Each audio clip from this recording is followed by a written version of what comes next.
Hi, everyone. I'm Neil Gornflow, Executive Director of Shareable. I'd like to thank Mayor Park and Seoul Metropolitan Government's Innovation Department and my colleagues there who have organized the summit and invited me to participate. I really appreciate it. Thank you. I'm going to share my screen, my slides now. Just bear with me.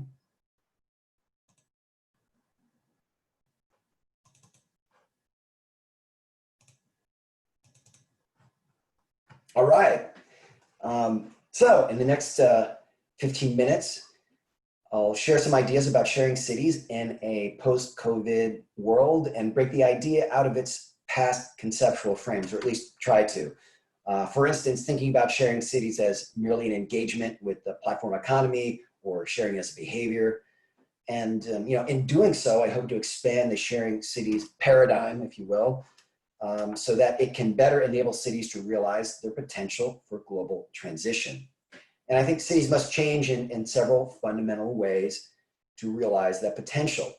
For instance, I think they must become more self-governing, more independent from nation states, more self-sufficient financially and materially, more democratic, their residents much more engaged in governing urban resources and everyday commoning, and better able to cooperate and share resources with each other. I'll expand on this vision a bit and then share 5 ways cities can head down this path. So let's start with a bit of context. While the growing instability of our biosphere and global civilization are worrying, to say the least, the prospect of a rise in city power is an exciting silver lining, because it is in self-governing city-states that civilization has historically been born and also reborn. To paraphrase historian Jeffrey Park in his book, Sovereign City, Renaissance can happen without city-states. They go hand in hand. This isn't such a stretch as it might sound at first, as cities have always been the cradle of civilization. Some thinkers have gone so far as to say that city-states represent civilization at its best. However, the rights and powers of cities remain too subordinate to global capital and nation states to truly take the mantle of leadership in global transition. While cities have a disproportionate amount of economic power, they often lack an equivalent amount of political power. And many of the most powerful nation states, including the US, legacy political systems haven't caught up with the reality of our new global urban civilization. Moreover, the pandemic has shown how dangerous this is in an era of rising, globally networked populism and authoritarian national regimes. In the US, Brazil, and elsewhere, there's been a shocking amount of conflict between local, regional, and national governments in their pandemic response. Unfortunately, citizens have paid with their lives and livelihoods for the added confusion, delay, and lack of coordination this has caused. Local and regional governments have often taken the safer, more scientifically sound courses of action to manage the pandemic. This isn't surprising, as they tend to be more pragmatic and accountable to their constituents, not to mention, less ideological. The pandemic not only shows that cities need more independence from global capital and nation states, it shows the opportunity that cities have to enhance their global leadership. But I take it one step further and say that they also have a responsibility to enhance their power, as they are one of the most important levers for global transition. Cities are already leading the way on a range of critical issues, climate change being a prime example, yet their progress is not yet fast or thorough enough. I doubt that cities will be able to realize their potential as agents of global transition within existing legal and political arrangements, but rather will need to work around, change, or even contest them. Cities will likely need to redefine the relationship to the residents, to each other, and to their nation-state host in order to realize their potential for transition. This will need to be a redefinition that leverages cities' soft power, their culture and economic power, on the way to winning more hard power, the legal and political sort. That said, such a redefinition can't leave rural areas behind as cities have done in the recent past.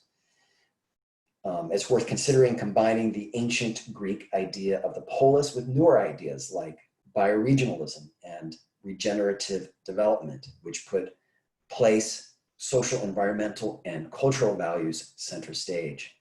In this context, we can stretch our imagination and think about how cities of today can fight COVID-19 and other shared challenges into the future.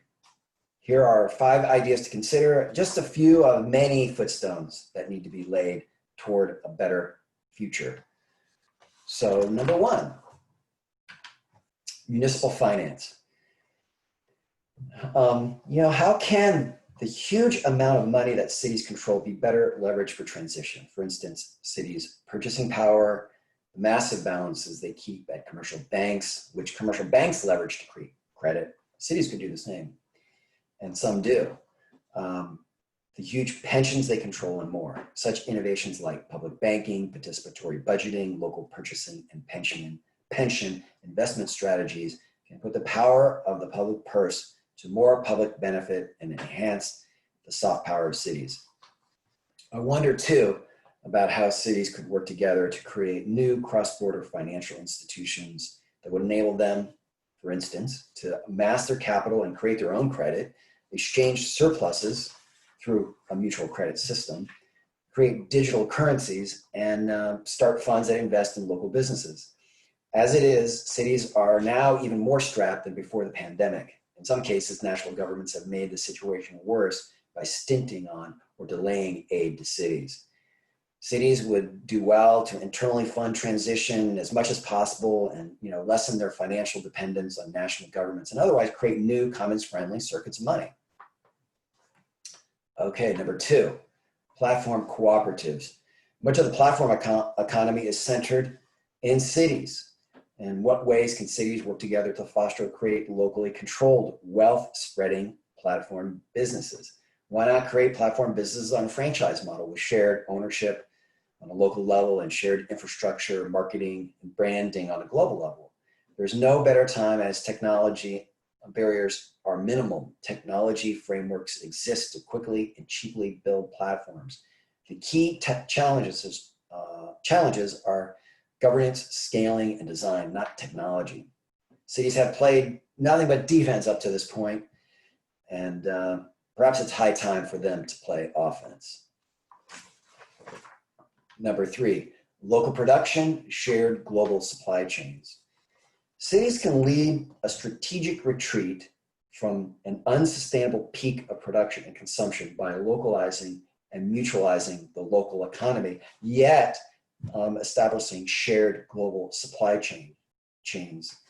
There may be a prosperous way down, to borrow from the title of a book that applies the principles of ecosystem ecology to energy descent. And in that book, it really focuses on how to, not to stop a collapse or slow a collapse, but how to organize a collapse and benefit from that organized collapse. Open source models deployed within and between cities would be a key feature of such a strategy. Michelle Bowen's concept of cosmo-local production applies here, which in short is about locally controlled production using globally shared knowledge. This, along with shared global supply chains, would increase food security, prevent shortages of key material, and improve disaster response. Okay, number 4, grassroots mutual aid.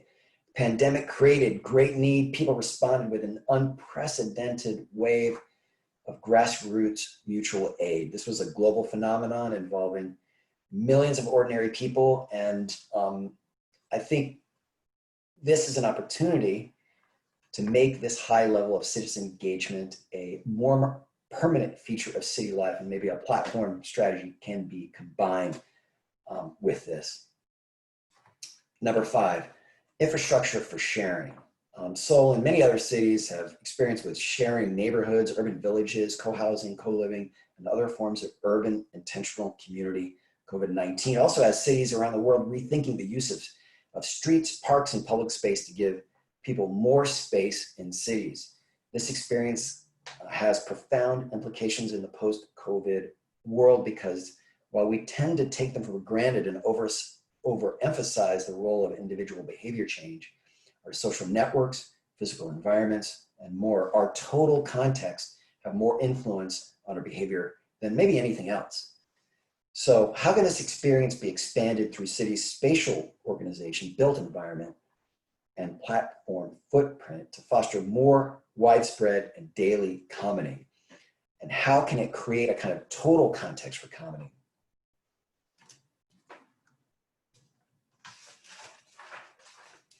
All right, just to wrap here, I'll close with a thought. We live in a many-peopled world with different languages, cultures, religions, and ideologies.